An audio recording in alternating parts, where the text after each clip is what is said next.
Fala galerinha, sejam muito bem-vindos ao meu canal. Meu nome é Islam Brenner e esse é o quadro Café com Islam. Roda a vinheta!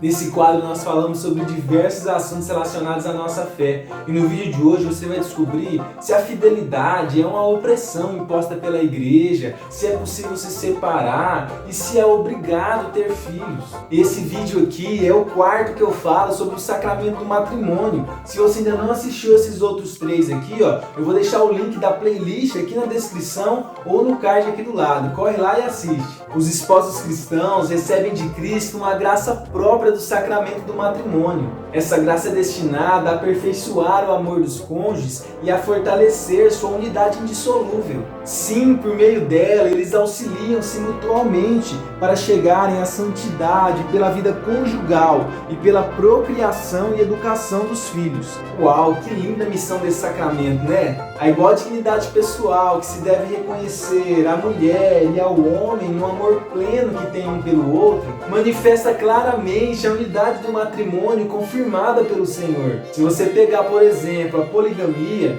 ela é contrária a essa igual dignidade e ao amor conjugal, que é único e exclusivo. Pela sua própria natureza, o amor conjugal exige dos esposos uma fidelidade inviolável. Pois é, essa é uma consequência da doação de si mesmos que os esposos fazem um ao outro. O que a gente precisa entender é que o amor ele quer ser definitivo e não até uma nova ordem. Esta união íntima, enquanto doação recíproca de duas pessoas, tal como o bem dos filhos, exigem a inteira fidelidade dos cônjuges e reclama a sua união indissolúvel. O motivo mais profundo que a gente encontra para isso é a fidelidade de Deus à sua aliança e de Cristo à sua igreja. Então, pelo sacramento do matrimônio, os esposos ficam habilitados a representar essa fidelidade e dar testemunho dela. Pelo sacramento, a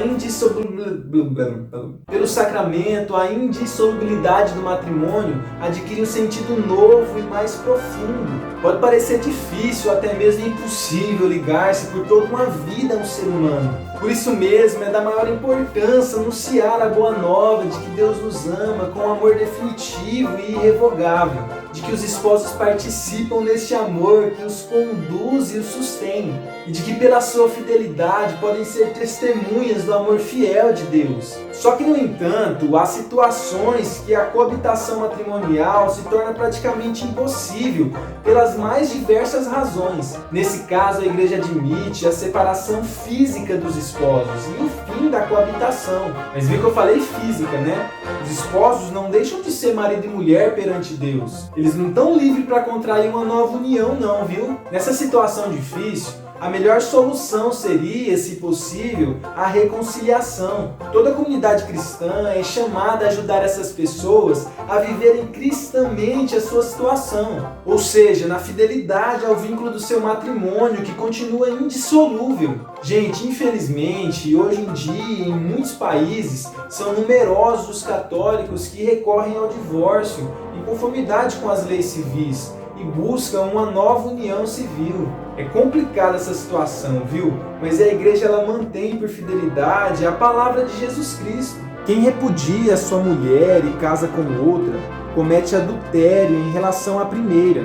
E se uma mulher repudia o seu marido e casa com outro, comete adultério. A igreja não pode reconhecer como válida uma nova união se o primeiro matrimônio foi válido. Se os divorciados se casam civilmente, ficam numa situação objetivamente contrária à lei de Deus. Por isso, eles não podem aproximar-se da comunhão eucarística enquanto persistir tal situação. E pelo mesmo motivo, eles ficam impedidos de exercer certas responsabilidades eclesiais. A reconciliação, por meio do sacramento da penitência, só pode ser dada àqueles que se arrependerem de ter violado o sinal da aliança e da fidelidade a Cristo, e se comprometerem a viver em continência completa. Pois é, galerinha, o catecismo nos diz mais, olha só. Com respeito a cristãos que vivem nessa situação e que muitas vezes conservam a fé e desejam educar cristamente os seus filhos,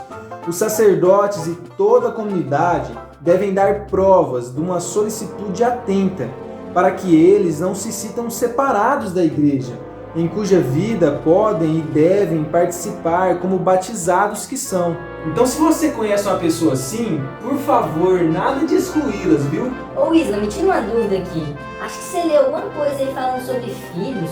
Se eu me casar, eu preciso ter filhos? Pois é, cara, o que a gente precisa entender é que pela sua própria natureza, a instituição matrimonial e o amor conjugal estão ordenados à procriação e à educação dos filhos. E é essa missão que a gente poderia dizer que é o ponto alto do matrimônio, a sua coroa. Olha só o que diz o parágrafo 50 dessa Constituição aqui, ó, presente lá no Concílio Vaticano II. Os filhos são, sem dúvida, o mais excelente dom do matrimônio e contribuem muitíssimo para o bem dos próprios pais. Foi o próprio Deus que disse: não é bom que o homem esteja só. E que falou também que, desde o princípio, fez o homem varão e mulher. Querendo comunicar-lhe uma participação especial na sua obra criadora, abençoou o homem e a mulher, dizendo: sede fecundos e multiplicai-vos. Por isso, o culto autêntico do amor conjugal e toda a vida familiar que dele nasce,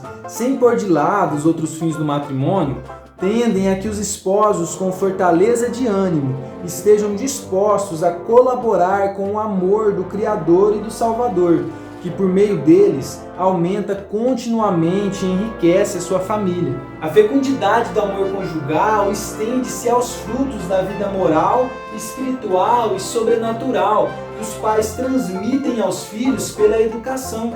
Você que manda o filho lá para a escola e esquece da educação dele, saiba que os pais eles são os principais e os primeiros educadores dos seus filhos. Nesse sentido, a missão fundamental do matrimônio e da família é estar ao serviço da vida. Agora, os esposos que Deus não concedeu a graça de terem filhos, podem sim ter uma vida conjugal cheia de sentido, humana e cristamente falando. O seu matrimônio deve irradiar uma fecundidade de caridade, de acolhimento e de sacrifício.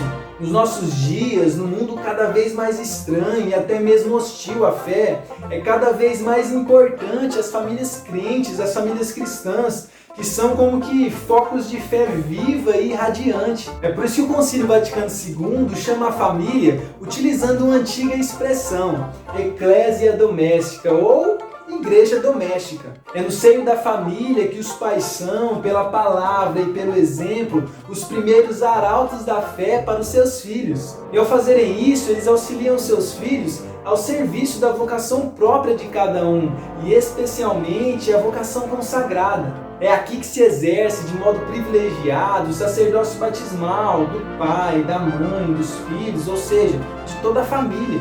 Na recepção dos sacramentos, na oração e ação de graças, no testemunho da santidade de vida, na abnegação e na caridade efetiva. O lar é, assim, a primeira escola da vida cristã e uma escola de enriquecimento humano. É aqui que se aprende a tenacidade e alegria no trabalho, o amor fraterno, o perdão generoso e sempre renovado e, sobretudo, o culto divino pela oração e oferecimento da própria vida. Pois é, galerinha, nosso tema sobre os sacramentos está chegando ao final.